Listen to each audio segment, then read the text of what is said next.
질병, 가난, 전쟁, 이런 어려움들은 다 죽음과 관련된 일입니다. 그래서 성경은 모든 문제의 본질인 죄와 죽음에 대해서 말씀하는 것을 주저하지 않습니다. 성경은 근본적으로 핵심적인 주제를 다룹니다. 예수님은 성경대로 3일 만에 부활하셨습니다. 3일 만에 부활하셨습니다. 우리의 죄를 위하여 죽으시고 다시 부활하신 것입니다. 예수님은 언제 부활했는지, 또 예수님께서 부활하신 증거가 무엇인지 오늘 본문은 이것을 잘 말씀합니다.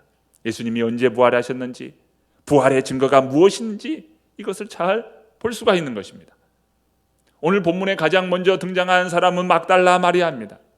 이 막달라 마리아는 전에 7 귀신이 들렸던 사람입니다. 예수님을 만나기 전에는 괴로움의 인생이요, 늘 죽음의 그림자가 드리워진 인생이었습니다. 그러나 예수님을 만나고 난 이후에 새롭게 변화된 사람입니다.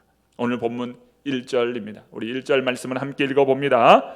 안식 후 첫날 일찍이 아직 어두울 때에 막달라 마리아가 무덤에 와서 돌이 무덤에서 옮겨진 것을 보고.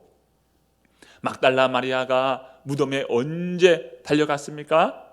오늘 본문 안식 후 첫날 일찍이 아직 어두울 때라고 기록합니다. 안식 후 첫날, 오늘 주일입니다. 주일날 무덤에 달려갔어요. 아직 어두울 때, 날이 밝지 않았습니다. 그러니까 요즘처럼 달력이 있고 정확한 시간을 알 수 있는 시계가 있다면 몇 날, 며칠, 몇 시 이렇게 기록했을 거예요. 그런데 달력이 없고 시계가 없는 이 시대에는 이 해를 중심으로 기록한 것입니다. 안식 후 첫날 일찍이 아직 어두울 때, 동이 트기 전입니다. 그러니까 새벽 5시 정도 됐을 거예요. 그 새벽 5시, 날도 어둡기 전 이 새벽에, 아니 무슨 여자가 그 무덤에 달려간단 말입니까? 무덤에 달려갔습니다. 이것은 이 막달라 마리아의 그 마음의 상태, 심령의 상태가 얼마나 예수님을 사모하는지에 대한 그 마음을 읽을 수가 있어요. 그러니까 이 막달라 마리아는 그날 밤에도 잠을 제대로 자지 못한 선잠을 잔 채 그 새벽에 일어난 것입니다. 무덤에 가서 보았더니 아주 놀라운 일을 만나게 됩니다. 아주 깜짝 놀랄 일을 만나게 됩니다.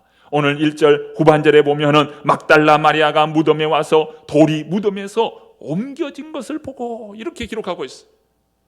막달라 마리아가 그 새벽에 가서 그 예수님이 계신 그 무덤에 갔더니 무덤 문을 막았던 그 돌의 문이 이렇게 옮겨져 버립니다. 그리고 예수님의 시신은 온데간데 없는 겁니다. 이 돌이, 이 무덤을 막았던 돌이 그렇게 함부로 움직일 수 있는 돌이 아닙니다. 장정 10명이 그 돌을 움직이려 해도 움직일 수 없는 돌이 바로 무덤을 막는 돌입니다.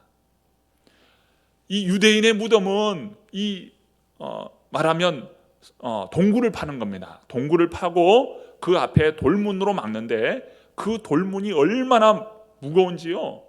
그리고 돌문이 있는 위치가 보통 장정 10명이 움직이기 어려워요. 처음에는 돌을 굴려서 그 무덤을 막았다면 그 다음은 더 어렵습니다. 왜냐하면 이렇게 이 무덤 가운데를 두고 판 거예요. 이렇게 무덤이 이렇게 파여 있어요. 그러니까 돌문이 한번 닫히면 그것을 움직이는 데는 이 보통 사람의 힘으로 움직일 수 없는 일입니다. 그런데 그 돌문이 열려 있는 거예요. 그런데 오늘 본문을 자세히 읽어보면 그 돌이 옆으로 쓱 밀린 것이 아니라 옮겨졌다고 하는 표현입니다. 이 표현은 던져졌다라고 하는 표현이에요. 그러니까 옆으로 살짝 비껴난 것이 아니라 그 돌의 그 문을, 그 돌을 한쪽 다른 곳으로 옮겨진 거예요. 멀찌감치 떨어놓은 일입니다. 자, 부활의 증거가 있는데 그 부활의 증거가 예수님의 시신이 없어졌다는 것이고, 또 하나는 돌문이 움직였다는 겁니다. 그런데 그 돌문을 어떻게 했습니까? 총독이 보낸 경비병에 의하여 지키고 있었잖아요. 그런데 그런 돌문이 움직여졌다는 이것은 부활 증거의 아주 중요한 단서가 됩니다. 그런데 오늘 본문에 보면 부활의 증거는 또 있습니다. 예수님을 쌌던 그 두건과 세마포가 그 증거입니다. 막달라 마리아가 이렇게 돌문이 옮겨진 것을 보고 이제 제자들에 가서 예수님의 시신이 없어졌고 돌문이 열렸다, 옮겨졌다, 이렇게 이야기하자 제자들 가운데 베드로와 요한이 이 소식을 듣고 무덤을 향하여 달려갑니다. 와서 보았더니 어떻습니까? 예수님의 시신은 없고 막달라 마리아가 말한 대로 돌문은 옮겨졌고, 또 그 앞에 보니 세마포와 예수님의 몸을 머리를 감쌌던 두건이 놓여 있는 거예요. 그렇다면 두건과 세마포가 왜 부활의 증거인가? 오늘 본문 6절과 7절 말씀을 한번 살펴보시기 바랍니다. 우리 6절 7절 말씀 같이 한번 읽어봅니다. 시몬 베드로는 따라와서 무덤에 들어가 보니 세마포가 놓였고 또 머리를 쌌던 수건은 세마포와 함께 놓이지 않고 딴 곳에 쌌던 대로 놓여 있더라. 자, 세마포와 수건이 각각 한 곳에 있는 것이 아니고 따로 있었다라고 말씀합니다. 그런데 오늘 본문을 보면 이 7절 하반절에 보면 함께 놓이지 않고 딴 곳에 쌌던 대로 놓여 있더라, 이렇게 표현하고 있잖아요. 이 쌌던 대로 놓여 있었다. 영어 여기에 보면은 It was rolled up이라고 되어 있어요. 세마포가 두건이 이렇게 rolled up 된 거예요. 둘둘둘 말린 거예요. 다른 번역본을 보면 랩핑, 랩드 이렇게 되어 있어요. 우리가 랩으로 싸잖아요, 그렇죠? 랩으로 싸는 것처럼 둘둘둘 말려 있는 거예요. 여러분, 실타래에 실을 잔뜩 묶어두지 않습니까? 실타래에 실을 잔뜩 묶어 두고 난 다음에 여러분 그 실패를 쏙 빼보십시오. 그러면 어떻게 됩니까? 실타래에 묶인 그 실들이 말려있는 채 그대로 있잖아요, 그렇죠? 그렇다면 만약에 예수님의 시신을 누군가 옮겼거나 가져갔다면 예수님을 쌌던 그 두건과 세마포를 두고 가지도 않을 뿐더러 두고 갔을지라도 그렇게 돌돌돌 말린 채 그대로 두고 가지는 않았을 거예요. 그렇게 하기도 어렵고, 가져갔다면 막 풀어 헤쳤을 거예요. 그런데 돌돌돌 말린 채 그대로 놓여 있는 것입니다. 자, 이 세마포와 수건이 놓인 모양, 그리고 무덤에 돌이 옮겨진 것, 이것이 예수님의 부활의 확실한 증거입니다. 그런데 말이죠, 지금 오늘 본문에 보면 막달라 마리아와 제자들이 이러한 부활의 증거가 있음에도 불구하고 그들은 부활을 믿지 못하고 있습니다. 부활의 증거가 눈에 보이는데도 그들은 믿지 못하는 것입니다. 그래서 9절에 보면 오해가 없도록 보충 설명해요. 자, 9절 말씀 한번 봅니다. 함께 읽어봅니다. 그들은 성경에 그가 죽은 자 가운데서 다시 살아나려 하리라 하신 말씀을 아직 알지 못하더라. 제자들이 아직 부활하신 주님을 믿지 못하고 있는 것입니다. 이 부분에 대해서 마가복음은 이렇게 기록합니다. 마가복음 16장 14절인데요. 제가 한번 읽어보겠습니다. 그 후에 11 제자가 음식 먹을 때에 예수께서 그들에게 나타나사 그들의 믿음 없는 것과 마음이 완악한 것을 꾸짖으시니 이는 자기가 살아난 것을 본 자들의 말을 믿지 아니함일러라. 무슨 말입니까? 부활의 증거는 둘째치고 부활을 목격한 자들의 그 증언, 그들의 말, 그들의 증언에도 그들은 믿지 못했다라고 오늘 기록하고 있어요. 여러분, 부활을 믿는다는 것은 결코 쉬운 일이 아닙니다. 부활이 쉽게 믿어지지가 않아요. 예수님의 제자들도 이 예수님의 이 부활의 증거를 보고도 그들은 믿지 못했어요. 오늘 여기 자리에 앉아 계신 우리 성도님들이 부활하신 주님을 여러분 믿으십니까? 이 놀라운 증거예요. 놀라운 일인 거예요. 어떻게 부활하신 주님을 오늘 우리가 믿을 수 있냐 이 말입니다. 이것은 성령의 은혜가 아니고서는, 성령의 역사가 아니고서는 이 부활이 믿어질 수가 없는 거예요. 하나님이 나의 아버지가 되신다 라고 하는 이 고백이 그냥 나오는 고백이 아닌 거예요. 성령의 역사 아니고서는 하나님이 나의 아버지로 믿어지지가 않아요. 여러분, 지나가는 사람들에게 이야기해 보십시오. 예수님이 부활하셨습니다. 예수님의 부활은 곧 나의 부활이요, 우리의 부활이요, 우리가 영원히 살 수 있음에 대한 확실한 증거입니다. 여러분, 말해 보십시오. 그들이 그 부활을 믿고, 야, 이런 놀라운 일이 있나? 그래, 나도 이제부터 그 부활하신 주님을 믿겠다. 쉽게 믿어지는 것이 아닌 것입니다. 지나가는 사람에게 하나님이 당신의 아버지이십니다. 영혼의 아버지이십니다. 말해 보십시오. 그들이 쉽게 믿지 못하는 것입니다.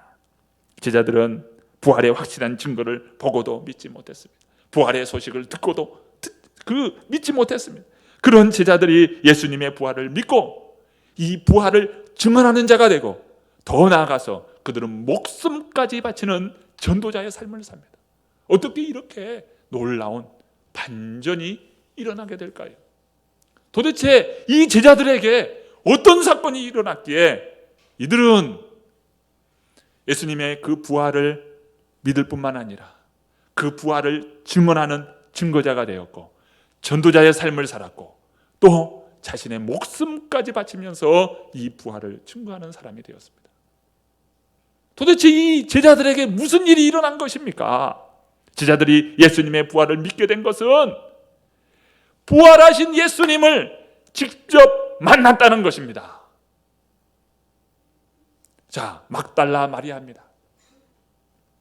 막달라 마리아가 울고 있었어요. 예수님이 없어졌다고, 예수님의 시신은 온데간데 없다고 한편에 울고 있었습니다. 그때 부활하신 예수님께서 마리아야, 마리아야, 부활하신 그 주님이 마리아의 이름을 부릅니다. 부활하신 그 주님을 뵙고 이 마리아가 이 절망과 슬픔에서 소망의 사람으로 완전히 바뀝니다.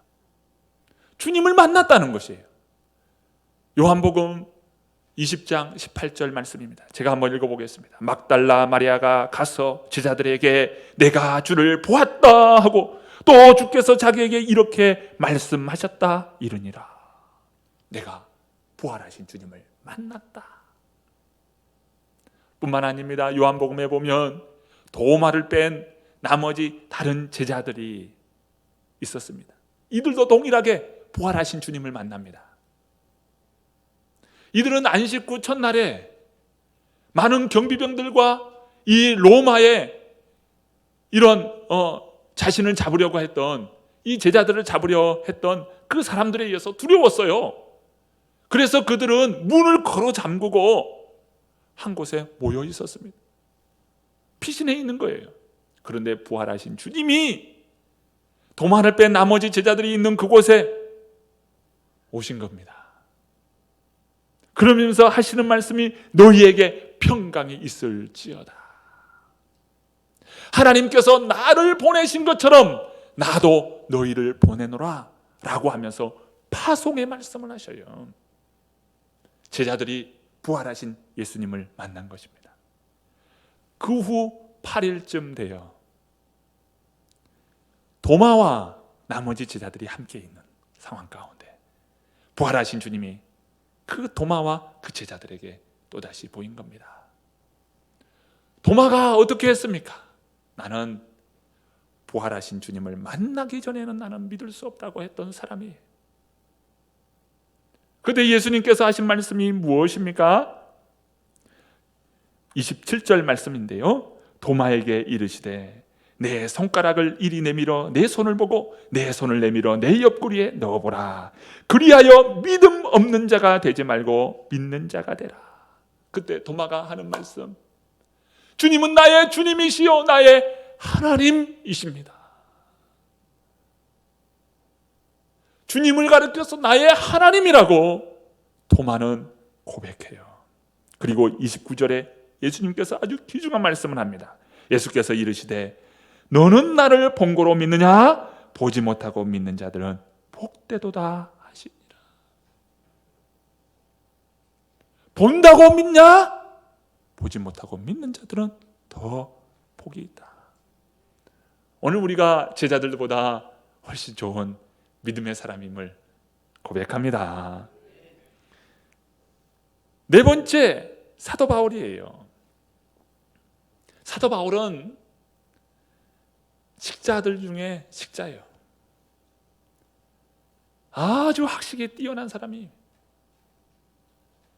그러니까 이 사도 바울이 이성적이고 어떤 머리로 생각하여서 예수님을 믿었기 때문에 부활을 증언하는 전도자가 된 것이 아니에요. 우리는 너무 잘 알고 있습니다. 이 사도 바울은 예수님을 믿는 사람들을 박해하기 위해서 이 박해자의 명단을 가지고 다메섹으로 가다가 그 길가에서 부활하신 주님을 만납니다. 바울아 바울아 사울아 사울아 어찌하여 너는 나를 박해하느냐. 주여 누구시니까? 나는 네가 박해하는 예수다. 부활하신 주님을 만나고 그는 이방인의 사도로 쓰임받습니다.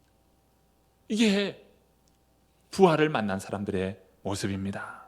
그러므로 우리는 세마포, 수건, 그리고 돌이 옮겨진 것, 이런 부활의 증거로서 예수님을 믿는 것이 아니라 부활하신 주님을 만나야 한다는 거예요. 그렇다면 어떻게 이 부활하신 주님을 만날 수 있을까? 크게 두 가지입니다. 먼저는 하나님의 말씀을 통해서 부활하신 주님을 만납니다. 누가복음 24장에 보면 이 엠마오로 가는 두 제자에게 부활하신 주님이 나타났습니다. 부활하신 주님이 그들과 함께 하고 있는데 그들은 아직 부활하신 그 주님을 깨닫지 못합니다. 그러면서 예수님께서 성경을 가지고 말씀합니다. 그리스도가 고난을 받고 그 후에 영광에 들어갈 것에 대해서 말씀합니다. 그때 그들의 말이 무엇입니까? 누가복음 24장 32절의 말씀입니다. 제가 한번 읽어봅니다. 그들이 서로 말하되 길에서 우리에게 말씀하시고 우리에게 성경을 풀어주실 때에 우리 속에서 마음이 뜨겁지 아니하더냐 하고, 하나님의 말씀을 통해서 냉랭하던 마음이 뜨거움 있는 신앙인으로 바뀌게 된 겁니다. 우리는 성경을 통해서 눈이 열리고요, 부활하신 주님을 만나게 되고 믿게 되는 것입니다. 두 번째 증거가 있는데 그 두 번째 증거는 교회 공동체를 통해서 부활하신 주님을 만나게 됩니다. 교회는 그리스도의 몸이라고 우리 주님께서 가르쳐 주셨습니다. 주님은 몸된 교회를 통해서 구원의 사역을 이루어 가십니다. 예수님께서 이루신 사역을 보세요. 세 가지 3대 사역이 있잖아요. 먼저는 천국 복음을 가르치시고, 또 천국 복음을 증거하시고 전파하시고, 세 번째 많은 병든 자를 고치셨다. 이 세 가지 사역이 예수님의 3대 사역 아닙니까? 가르치시고 전파하시고 고치신 사역, 예수님의 3대 사역이에요. 그런데 사도행전에 보면 그 사역을 누가 감당하고 있습니까? 바로 교회가 그 사역을 감당하고 있어요. 예수님의 그 구원의 사역을 교회가 감당해요. 만약에 교회가 없다면 부활하신 주님, 하나님의 말씀을 어디에서 우리가 경험하고 만나게 됩니까? 지금도 교회를 통해서 우리 주님은 만나주시고요, 교회를 통해서 믿음이 뜨거워지고요, 교회를 통해서 주님의 사역을 계속해서 이어나갑니다. 여러분, 장작이 모였을 때 모닥불이 활활 타오르는 것처럼 정말 믿음의 사람들이 교회를 통해서 주님을 만나고 신앙이 뜨거워집니다. 그러므로 모든 성도님들은 하나님의 말씀인 성경과 교회를 중심으로 신앙을 생활을 해야 합니다. 교회 중심, 성경 중심의 사람이 되어야 합니다. 하나님의 말씀을 읽고 듣고 배우십시오. 그러므로 말씀을 가지고 살아가십시오. 그리고 교회를 사랑하십시오. 모이기를 피하는 어떤 자들이 아니라 성도들의 모임을 즐거워하십시오. 모여서 찬양하고, 모여서 기도하고, 모여서 함께 간증하고, 함께 말씀을 나누십시오. 강본에 뻗은 나무처럼 건강합니다. 그리고 영향력 있는 믿음의 삶을 이루어가게 될 것입니다. 교회 밖의 모임이 아니라 교회 안의 모임을 자주 가져야 해요. 말씀 공부에 함께하고, 구역 모임에 함께하고, 무엇보다 성공적인 예배자가 되어야 합니다. 자, 여러분, 십자가와 함께 부활은 복음의 핵심이에요. 십자가, 부활. 여러분, 앞에 강단을 보시면 두 개의 천이 마주하여 있습니다. 하나는 붉은색 천, 하나는 흰색 천입니다. 붉은색 천은 예수님의 십자가 보혈을 상징한다면, 흰색 천은 승리, 구원, 예수님의 부활을 상징합니다. 십자가와 부활은 복음의 핵심이에요. 십자가를 통하여서 우리의 죄를 대속적인 그 은혜로서 예수님께서 십자가를 지셨으며, 그래서 우리가 죄로부터 완전히 자유하게 되었음을 오늘 우리가 십자가를 통해서 고백합니다. 하나님과 원수된 우리가 이제는 하나님과 화목하게 되고요, 화목함을 넘어서 성경은 화목의 직분을 받은 자라고 말씀합니다. 그리고 부활신앙이에요. 이 부활신앙은 죽음의 세력에서 우리가 완전히 해방되었음을 말씀합니다. 로마서 5장 1절부터 4절 말씀을 제가 읽어보려고 합니다. 로마서 5장 1절부터 4절까지의 말씀입니다. 그러므로 우리가 믿음으로 의롭다 하심을 받았으니 우리 주 예수 그리스도로 말미암아 하나님과 화평을 누리자. 또한 그로 말미암아 우리가 믿음으로 서 있는 이 은혜에 들어감을 얻었으며 하나님의 영광을 바라고 즐거워하느니라. 다만 이뿐 아니라 우리가 환난 중에도 즐거워하나니 이는 환난은 인내를, 인내는 연단을, 연단은 소망을 이루는 줄 알미로다. 부활의 신앙은 우리에게 소망이 됩니다. 예수님의 부활하심으로 말미암아 그를 믿는 모든 자들 또한 부활할 것입니다. 그래서 사도 바울은 예수님의 그 부활이 모든 믿는 자의 첫 열매가 되었다라고 기록합니다. 고린도전서 15장 20절 말씀입니다. 고린도전서 15장 20절 말씀을 제가 읽어봅니다. 그러나 이제 그리스도께서 죽은 자 가운데서 다시 살아나사 잠자는 자들의 첫 열매가 되셨도다.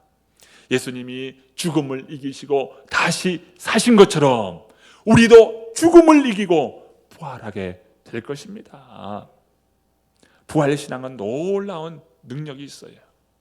세 가지로 요약하고자 합니다. 첫 번째는 부활을 믿으면 죽음에서 해방됩니다. 그래서 항상 기뻐하고 감사해야 돼요.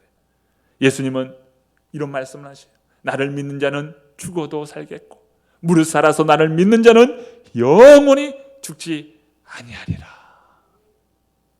예수님은 부활하셨습니다. 그 부활은 놀라운 능력이 있는데 죽음을 이기는 능력이 있습니다. 두 번째, 부활의 능력이 있는데요, 부활의 신앙은 절망을 이기는 힘이 있어요. 인생이 어찌할 바 모르는 소망이 끊어지고 절망 상황 가운데 있을 때 부활하신 주님을 만난 사람은 이 절망이 소망으로 바뀝니다. 예수님이 부활한 시각은 아직 새벽 어두울 때입니다. 이 새벽 시간이 가장 어둡다고 하잖아요. 그런데 이 새벽 아주 어두울 때 해가 뜨면 어떻습니까? 그 해 뜸으로 인해서 그 어둠은 온데간데 없이 사라집니다. 그러니까 이 세상에서 아무리 절망적인 상황이라도 부활의 이 소망이 그 앞이 비춘다면 바로 그 부활의 소망을 통해서 그 태양이 떠오를 때 모든 어둠이 사라지는 것처럼 모든 절망이 소망으로 바뀌게 되는 것입니다. 부활의 능력은 고난을 이길 수 있는 힘이 됩니다. 십자가 이후에 부활이 있기 때문입니다. 여러분, 오늘 우리가 정말 이 십자가라고 하는 고통의 삶을 살고 있습니까? 고난 이후에 부활이 있음을 여러분 믿으시기 바랍니다. 히브리서 12장 2절 말씀입니다. 믿음의 주여 또 온전하게 하시는 이인 예수를 바라보자. 그는 그 앞에 있는 기쁨을 위하여 십자가를 참으사 부끄러움을 개의치 아니하시더니 하나님 보좌 우편에 앉으셨느니라. 예수님께서 십자가를 즐거움으로 졌다고 이야기하고 있어요. 왜 즐거움으로 십자가를 졌다고 오늘 히브리서 기자는 이야기합니까? 그 이후에 부활이 있기 때문에 그렇습니다. 그 앞에 부활 소망이 있기 때문에 그런 겁니다. 사랑하는 성도 여러분, 이 세상에서 고난이 없을 수 없어요. 불행이 갑작스럽게 찾아옵니다. 하지만 현재의 고난은 장차 우리에게 나타날 영광과 좋게 비교할 수 없다고 고백합니다. 고난을 이기는 비결은 피해가는 것이 아니라 고난과 맞서는 것입니다. 고난이 왔구나, 십자가 이후에 부활이 있음을 믿고 왔구나 하면서 주님의 십자가 위에 부활이 있음을 믿고 인내할 수 있기를 바랍니다. 부활신앙의 핵심은 삶의 태도예요. 이성적인 믿음 안에 부활신앙이 있는 것이 아닙니다. 부활신앙은 이성을 뛰어넘어 삶의 태도로 나타납니다. 갈라디아서 2장 20절 말씀을 제가 보려고 합니다. 갈라디아서 2장 20절 말씀 제가 한번 읽어봅니다. 내가 그리스도와 함께 십자가에 못 박혔나니 그런즉 이제는 내가 사는 것이 아니요 오직 내 안에 그리스도께서 사시는 것이라. 이제 내가 육체 가운데 사는 것은 나를 사랑하사 나를 위하여 자기 자신을 버리신 하나님의 아들을 믿는 믿음 안에서 사는 것이라. 제가 반복적으로 읽으면서 강조하여 읽었습니다. 사는 것은 사시는 것이요 사는 것 사는 것이라. 이것은 무엇입니까? 삶의 태도예요. 부활신앙을 가진 자의 삶의 태도를 보여주는 것입니다. 부활신앙이 있는 사람은 부활의 신앙으로 사는 것입니다. 그리스도께서 고난을 이기시고 우리에게 승리를 주시는 그 승리를 가지고 사는 것이에요. 사랑하는 성도 여러분, 부활하신 주님과 날마다 함께 사십시오. 하나님의 말씀을 듣고 또 인내하며 그 말씀에 인도를 받으십시오. 부활신앙은 이성적 믿음을 뛰어넘어 살아내는 힘이 있습니다. 부활하신 주님을 만났던 사람들의 공통점이 있어요. 내가 부활하신 주님을 만났다. 내가 만났다 이거예요. 공통점, 부활하신 주님을 만난 사람의 공통점, 전도자의 삶이었습니다. 그들은 하나같이 전도자였어요. 사도행전을 보십시오. 부활하신 주님 예수 그리스도를 믿고 그 부활하신 주님을 고백하는 사람들의 모습들을 보십시오. 하나같이 그 부활을 증언하는 증거자가 되었습니다. 우리가 보고 들은 것을 말하지 않아야 할 수 없다. 이게 사도행전의 초대교회 모습이었습니다.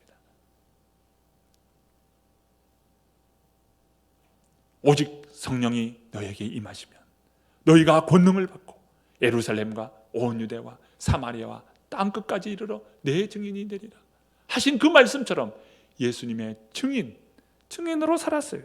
코로나를 맞은 오늘 우리 사회는 슬픔과 절망, 고난과 아픔에 이 죽음의 사선을 넘나들면서 그 죽음의 줄타기를 하는 오늘 이 사회를 보게 됩니다. 코로나가 언제 극복될지, 세계 경제가 언제 회복될지 알지 못하는 상황에서 대기업마저도 줄도산 위기에 처해 있어요. 청년들의 취업, 결혼, 미래가 너무도 불투명해지고 있습니다. 가정마다 시한폭탄을 끌어안고 있어요. 고난, 슬픔, 아픔, 절망, 이 모든 것을 이길 힘은 부활하신 주님을 만나는 것입니다. 부활하신 주님을 만났을 때 내 입을 통해 고백할 거예요. 야, 지금 주어도 여한이 없다. 부활하신 주님을 만나보십시오. 그 인생은 내가 살아갈 힘이 바로 여기에 있구나를 고백할 것입니다. 절망을 뛰어넘어 사명을 발견하고 일평생 감사, 기쁨, 이 은혜를 누리면서 인생을 살게 될 것입니다. 예수님은 부활하셨습니다. 정말 부활하셨습니다. 부활을 믿는 오늘 이 아침, 우리 모든 성도님들에게 이 부활의 능력 가운데 거하는 우리 모든 새로남의 성도님 되기를 간절히 축복합니다.